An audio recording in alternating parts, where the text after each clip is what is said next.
ত্রয়োদশ জাতীয় সংসদ নির্বাচন সামনে রেখে প্রার্থীদের আয় সম্পদের চিত্র উঠে এসেছে হলফনামায়। কুমিল্লা জেলার ১১টি সংসদীয় আসনে বিএনপি প্রার্থীদের মধ্যে প্রায় সবাই ব্যবসায়ী। বার্ষিক আয়ের দিক থেকে সবার উপরে কুমিল্লা ৮ আসনের প্রার্থী জাকারিয়া তাহের।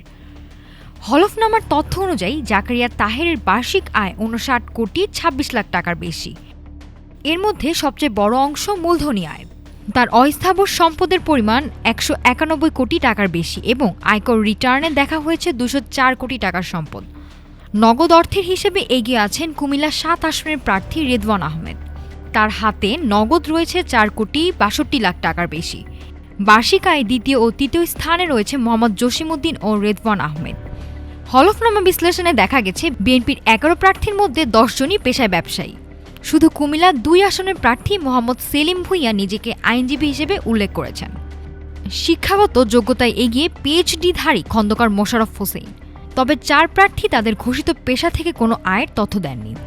কারো ক্ষেত্রে আয় শূন্য, আবার কারো ক্ষেত্রে তথ্য ফাঁকা রাখা হয়েছে হলফনামায়।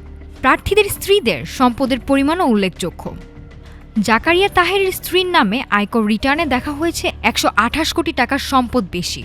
অন্যান্য প্রার্থীদের স্ত্রীদেরও রয়েছে কোটি কোটি টাকার স্থাবর ও অস্থাবর সম্পদ। নির্বাচনী আইন অনুযায়ী হলফনামায় মিথ্যা তথ্য দিলে প্রার্থিতা বাতিল হতে পারে। তথ্য গোপনের প্রমাণ মিললে নির্বাচন বাতিলের ক্ষমতাও রয়েছে নির্বাচন কমিশনের। নাফিসা সামিয়া, ঢাকা টুডে।